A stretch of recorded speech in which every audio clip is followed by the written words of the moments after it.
We're going on a bear hunt. Sort of. There was a bear in GR this spring. Confused, it ended up in a tree about a block and a half behind Bitter End, which happens to be a coffee house I frequent. We have similar tastes, that bear and I. But you can't have a bear wandering around a city. That gets uncomfortable. So there's this difficult decision given to the Department of Natural Resources, or Fish and Game, that responsibility of trading one life for another. So the bear in Grand Rapids is tranquilized and moved to its natural habitat, somewhere with fewer people, more trees, not a city. And let's hope that's the end of it, because if the damned bear finds itself lost in a city again, well, that's a nuisance for everyone involved. Things get sticky, the bear gets itself shot or taken to a rescue. That's how I came to stand here at Oswald's Bear Ranch in Upper Peninsula of Michigan, watching a bear cub pacing back and forth in front of a chain-link fence. I can empathize with this bear. There's something frightening, wild, or too furry about me, too. I can't quite find my community or habitat.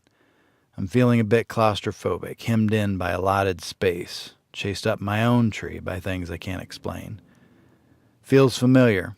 I've been here before, clinging to whatever bits of nature I can find, even while men in uniform creep around me with so many sedatives. Give me a tree in Riverside Park and I'll climb it. But still, I'll look at the skyline beyond and think something similar to what Sean Prentice writes.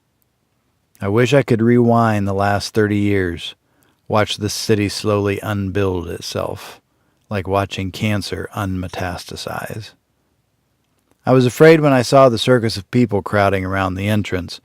Oswald's been in trouble with PETA, yet inside the enclosures were large and natural. Most wildlife rescues I know struggle for space.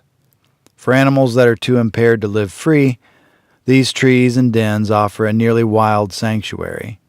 Still, most bears wallowed along the fence line, looking for apples tossed by the public.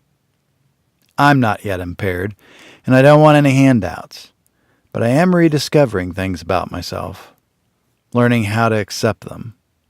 Some of us just weren't made to be content behind fences, chain link, or white picket.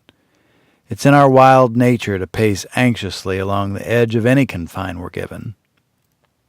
For me, it's about avoiding deathbed regrets. Another bitter end without coffee.